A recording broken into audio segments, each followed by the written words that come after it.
Ce que j'écris ne relève pas d'un métier. Il ne s'agit ni de produire, ni de réussir, mais d'habiter. L'écriture n'est pas un savoir-faire, c'est une manière d'être au monde, d'emporter à la fois la transparence et la densité. Elle n'exige pas l'adresse de la main, mais la lenteur du cœur. Chaque phrase est une marche dans la nuit. J'avance à tâtons, guidé par cette seule lampe qu'est la langue, et tout ce que je touche devient fragment de vérité. Écrire, c'est consentir à être traversé, accueillir une présence qui ne se montre qu'à celui qui écoute longtemps. Ce que je nomme poème n'est pas un objet, mais une respiration accordée à une autre. Ce n'est pas un travail, c'est une fidélité. Je ne distingue plus ma vie de mon œuvre. Ce sont deux rivières qui coulent dans le même lit. L'une apporte le limon, l'autre le silence. Ce que la vie éparpille, le poème le recueille. Il assemble ce que j'ai laissé tomber, les miettes, les gestes, la poussière. Il parle pour moi quand je n'en ai plus la force. Il me révèle ce que j'ignorais de moi-même. Je ne m'y exprime pas, je m'y découvre. Dans la page, je retrouve cette part de moi qui n'a pas d'autre lieu où respirer. C'est là que je deviens lisible à moi-même. Ce que je n'ai pas su dire dans la vie, le poème le murmure à ma place, sans m'interroger ni me juger. Je n'ai jamais écrit pour raconter, ni pour comprendre, mais pour demeurer en relation avec ce qui se dérobe. Le poème me relie à l'invisible, à ce fond de silence où naît toute parole. Il ne procède pas de la volonté, mais d'une tension vers le vrai. Il est passage, non construction. Quand j'écris, je ne possède rien, j'écoute. J'écoute la phrase venir, la lumière se poser sur le bord du mot, la mémoire du monde parler à travers moi. Écrire, c'est prêter sa voix à une voix plus ancienne, plus vaste, qui nous dépasse et pourtant nous désigne. C'est se laisser traverser par la parole du vivant, par cette conscience obscure qui nous unit à tout ce qui respire. Ceux qui me voient vivre ne me connaissent pas, ils croisent une silhouette, un sourire, une fatigue. Ils me voient accomplir les gestes nécessaires, me fondre dans les heures, parler avec mesure. Mais ma vie réelle se tient ailleurs, dans l'entre-deux du silence et du mot, là où le souffle hésite avant de se livrer. Ce que je montre n'est que surface, ce que j'écris c'est ma substance. Dans l'écriture, je n'ai plus besoin de me défendre, j'y suis entière, vulnérable, exacte. Les mots me dépouillent de mes rôles, de mes parades, de mes mensonges utiles. Ils me laissent nu, et c'est dans cette nudité que je retrouve ma dignité. On me connaît mieux par mes phrases que par mes gestes, car les phrases ne savent pas mentir. Elles ne dissimulent ni la faille, ni la ferveur, ni cette clarté douloureuse qui me traverse. Je ne cherche pas à plaire, ni à convaincre, je cherche à dire. Mais dire ne signifie pas expliquer, cela veut dire donner forme au mystère. Le poème n'éclaire pas le réel, il en révèle la profondeur. Il n'apporte pas la solution, mais la question juste. Il transforme la douleur en forme, la perte en espace, l'absence en présence. Il ne guérit pas, il rend habitable. Quand la langue s'accorde à la justesse du monde, quelque chose se pacifie. Le mot n'est plus un outil, devient un seuil. J'écris pour demeurer sur ce seuil, dans cette vibration où tout est encore possible. Là, je sens que l'écriture n'est pas mienne. Elle relève de la prière, de la gratitude, de la veille.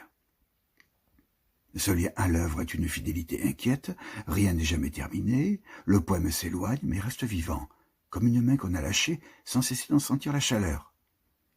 Chaque texte me quitte, mais je demeure attaché à son mouvement. Je sais qu'il poursuit sa route, qu'il porte une part de moi vers d'autres consciences. C'est pourquoi je ne relis pas mes livres, ils appartiennent au vent. Je préfère garder en moi la vibration du moment où ils sont nés, cette certitude d'avoir un instant touché la vérité du monde. L'œuvre est un corps, un être organique fait de métamorphoses. J'y suis multiple, traversé, contradictoire. Aucune phrase ne m'appartient tout à fait, chaque mot emprunte sa lumière à ceux qui m'ont précédé et à ceux qui viendront. L'écriture me dépasse, me déplace, m'oublie. Et pourtant, elle est ce qui me garde. Elle me tient debout lorsque tout s'efface, elle me lie au feu premier, à la nécessité même d'être. Ainsi ce que j'écris n'est pas ma vie, mais ce qui la justifie. Le poème est ma façon d'aimer, ma manière de croire, ma manière d'endurer. Il m'offre la seule vérité supportable, celle que je partage avec l'air, la pierre, la mer, le silence. Écrire, c'est me tenir dans le courant de ce qui ne finit pas, participer à la respiration du monde, écouter le battement d'un sens que je ne comprendrai jamais tout à fait, mais que je reconnais comme le mien. Et si l'on me cherche, qu'on ne me regarde pas vivre, qu'on me lise. Là, dans cette transparence, entre le souffle et le verbe, je suis encore entière, vibrante et peut-être pour un instant infiniment vraie. Il y a dans l'acte d'écrire une mémoire qui n'est pas la mienne, une mémoire plus ancienne que toute parole humaine. Chaque mot porte en lui le murmure du vent, le battement de l'eau, la lenteur du feu qui s'incline vers sa propre cendre. J'écris avec ces forces-là, invisibles, patientes, élémentaires. Je ne fais que traduire leur langage. Ce n'est pas moi qui parle, c'est la lumière qui se souvient d'avoir été parole, la pierre qui tente de se dire à travers ma bouche. Quand j'écris, le monde respire en moi. Il se prête à ma forme pour mieux se reconnaître. Je deviens son instrument, sa voix de chair. Je m'efface, et c'est alors que je me trouve. Le poème naît toujours de cette tension, être soi et n'être plus que le lieu où tout passe. Le « je » s'y dissout, sans disparaître. Il devient porosité. Il n'est plus identité mais passage. Écrire, c'est accueillir le monde comme un hôte, se laisser habiter par lui. C'est cesser de vouloir dire mon expérience pour écouter ce que la vie dit en moi, dans toutes ses langues mêlées, celle de la sève, du sel, de l'aube. Chaque mot vient d'une source commune et y retourne. Je n'écris pas sur la nature, j'écris en elle, avec elle, comme on respire avec un océan qui ne cesse de revenir. Le poème ne décrit pas, il se déplace. Il traverse la distance entre l'humain et l'invisible. Il marche vers quelqu'un, peut-être vers ce Dieu silencieux, qui habite nos questions. Le poète n'en est pas l'auteur, mais le messager. Il ne crée pas, il révèle. La parole lui traverse les veines comme une eau chargée de mémoire, et chaque texte devient la preuve qu'une correspondance subsiste encore entre le ciel et la terre. Je crois que la poésie est une forme de prière sans autel, une manière d'honorer la présence en tout, non pas demander, mais reconnaître, non pas croire, mais s'incliner. Dans l'écriture, je ne parle pas à Dieu, je parle avec Dieu, s'il est vrai qu'il se confond avec le vivant.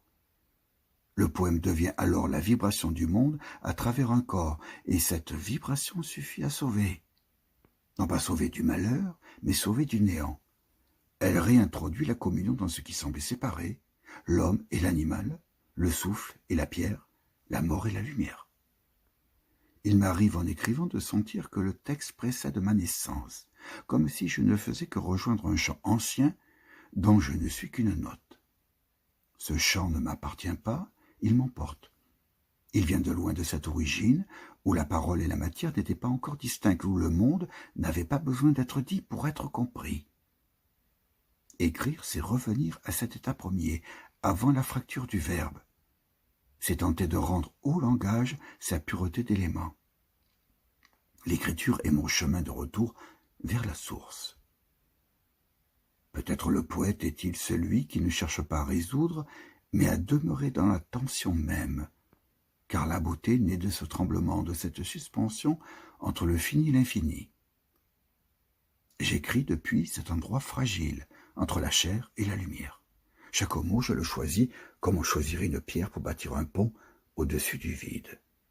Et quand la phrase s'accomplit, ce n'est pas une fin, mais un passage ouvert sur l'éternel. Il ne m'est pas donné de savoir pourquoi j'écris, ni pour qui, mais je sais que dans l'instant où le poème se forme, je ne suis plus seul. Quelque chose, quelqu'un répond. Un écho, une résonance, une présence se dépose dans la phrase. Et je comprends alors que le monde n'est pas muet, il cherche lui aussi à se dire. L'écriture n'est pas un geste solitaire, mais une conversation infinie, une manière d'habiter l'univers comme on habite un visage aimé. Ce lien au langage est plus fort que la mort, il est de la même essence qu'elle, passage, mutation, feu. Les mots que j'écris ne m'appartiennent pas, mais ils me survivront, non comme un souvenir, mais comme une continuité. Ils prolongeront ce que j'ai été dans la lumière anonyme du vivant. Ainsi, je ne laisse rien derrière moi, je transmets le souffle, et tant que ce mot respire encore quelque part dans le monde, je n'ai pas disparu.